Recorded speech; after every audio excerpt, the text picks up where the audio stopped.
আমাদের ভূমিকা সিং আছে, আমরা বুঝে নেব কি করতে পারি। শুভেন্দু অধিকারী পারবে না, ও শুধু ওই বর্ডারের ধারে যায়নি। বাংলাদেশ বর্ডারের আগে যত অব্দি বিজেপি বর্ডার গার্ড বাংলাদেশ যত অব্দি গুলির তেজ আসবে তার দূরে গিয়ে চিৎকার করছে, ওর গুলি রেঞ্জে অব্দি যায়নি। দেখ ওই বিষয়টা যাচ্ছি না। তো প্রশ্ন করার যেটা সাবজেক্ট সেটাকে এড়িয়ে দিয়েছে। আমাদের প্রশ্ন যেটা করতে হবে যাতে করে আগামী দিনে এই ধরনের ঘটনা না ঘটে আমাদের দেশে, তার জন্য ব্যবস্থা কি নিচ্ছে তার ব্যবস্থা করতে হবে। কেন যুদ্ধ বন্ধ করেছে প্রশ্নটাও তুলতে হবে। অন্তত এটা চুক্তি তো করতে পারত, যারা খুন করে আমাদের নাগরিককে শহীদ করে তোমার দেশে ঢুকে গিয়েছে, আমি যুদ্ধ বন্ধ করতে পারি ওই শর্তেই ওই খুনিগুলোকে, ওই সমস্ত মানবতা বিরোধী মানুষগুলোকে পাকিস্তান আমাদের ইন্ডিয়ার হাতে তুলে দেবে, তাহলে আমরা অ্যাটাক বন্ধ করব, না হলে তোমার প্রত্যেকটা এলাকাকে আমরা ধ্বংস করব। এটা তো বলতে পারতো ভাই, তা না বলে বলছে বন্ধ করে দিয়েছি। শুধু 56 ইঞ্চি থাকলে হয় না ভাই, ছাপা ফেলে দিয়ে মাপেনি, কেউ মাপার সুযোগ পায়নি। 56 ইঞ্চি শুধু থাকলে হবে না, কাজে দেখাতে হবে। তো ব্যাপারটা যে এই প্রশ্নগুলো থেকে যাচ্ছে, তাই আমি আপনাদের বলবো দেশের যে সন্ত্রাসবাদী হামলা হয়েছে এখানে আমাদেরকে ঐক্যবদ্ধ হয়ে সন্ত্রাসের বিরুদ্ধে লড়াই করতে হবে। যারা দেশের মধ্যে অস্থিরতা তৈরি করার চেষ্টা করছে তাদের বিরুদ্ধে ঐক্যবদ্ধ হয়ে লড়াই করতে হবে। এখানে কে হিন্দু, কে মুসলমান, কে বিজেপি, কে আইএসএফ, কে কংগ্রেস, কে তৃণমূল, কিছু দেখার দরকার নাই। আমরা ভারতীয় নাগরিক, আমাদের কাছে চ্যালেঞ্জ, সন্ত্রাসবাদকে সমূলে নির্মূল আমরা করব। সেটা যদি মোদিজি পারে দায়িত্ব নিক, না হলে অন্যদের হাতে তুলে দিক। এটা লড়াই আমাদেরকে একসাথে করতে হবে। এখানে বিজেপি সেন্ট্রালে আছে, ও ক্রেডিট পেয়ে যাবে ওসব ভাবলে হবে না। আমাদের দেশে বারবার ঢুকবে আর আমাদের মানুষকে মেরে দিয়ে চলে যাবে, এটা মেনে নেওয়া যাবে ভাই? এটা মেনে নিয়ে যাবে? এর জবাব দিতে হবে। কিন্তু আমরা যতটা ভেবেছিলাম জবাব দেবে, কিন্তু ভাই হয়নি, সত্যি কথা বলছি। আমি আমার ব্যক্তিগত যদি বলেন আমাকে বলবো ঠিকঠাক জবাব হয়নি। হ্যাঁ, জঙ্গি 9টা জঙ্গি যে ছিল ওতে গুড়িয়ে দিয়েছে, কিন্তু পাকিস্তানকে তো সেই জবাব মানে জায়গায় দাঁড় করাতে হবে। ভাই আমি যুদ্ধ বন্ধ করতে পারি একটা শর্তে, তোমাকে দায়িত্ব নিতে হবে, তোমার দেশে আর জঙ্গি চাষ হবে না যারা আমাদেরকে ডিস্টার্ব করবে। এটা তো নেওয়া দরকার ছিল ভাই, কি বলে? কিন্তু এইগুলোর হচ্ছে না। এই প্রশ্নগুলো আমাদেরকে তুলতে হবে। যখনই আপনি এই প্রশ্ন তুলতে যাবেন আপনাকে কি হিন্দু মুসলমানের খেলা দেখিয়ে দেবে।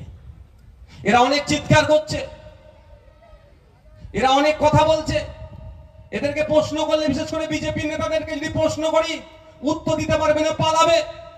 আপনারা জানেন বর্ডার থেকে 10 কিলোমিটার এমন জায়গা, প্রতি বর্ডার থেকে 10 কিলোমিটার আইন ছিল কোনো বাণিজ্যিক কাজ করা যাবে না হেভি লার্জ স্কেলে, কারণ নিরাপত্তা বিঘ্ন ঘটতে পারে।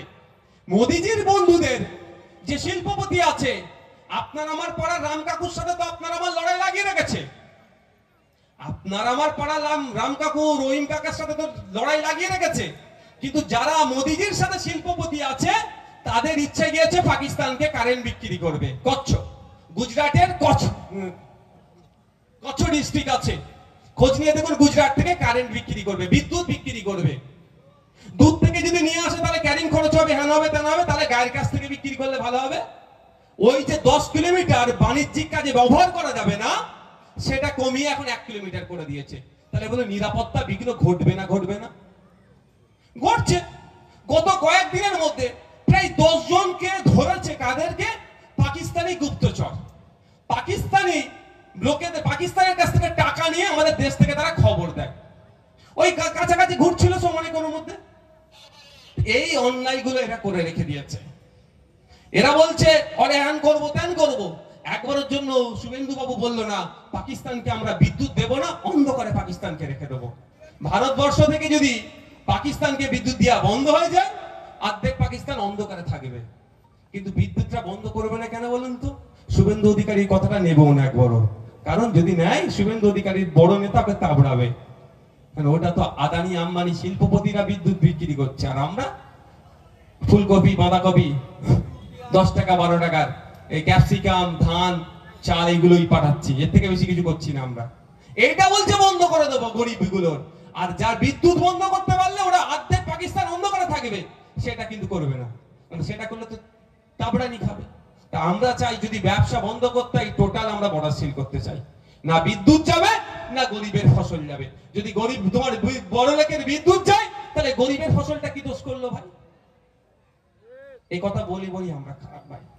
আমি এই জায়গায় দাঁড়িয়ে আপনাদের বলবো, ঘুরে রাখো, আমি জায়গায় আপনাদের দাঁড়িয়ে বলবো যে এই সন্ত্রাসবাদের বিরুদ্ধে লড়তে গেলে ঐক্যবদ্ধভাবে লড়তে হবে।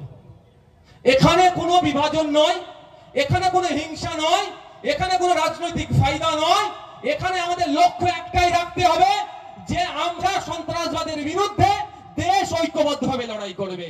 সেই দেশ লড়াই করতে গেলে যে রসদ দরকার, তার মধ্যে অন্যতম হচ্ছে আমাদের ইউনিটি, আমাদের নাগরিকের ইউনিটি। সেই ইউনিটি আমরা কোনোভাবেই নষ্ট করতে দেব না, এটা মাথায় রাখতে হবে। কারণ দেশ থাকলে আইএসএফ থাকবে, দেশ থাকলে আপনি থাকবেন, দেশ থাকলে আমি থাকবো।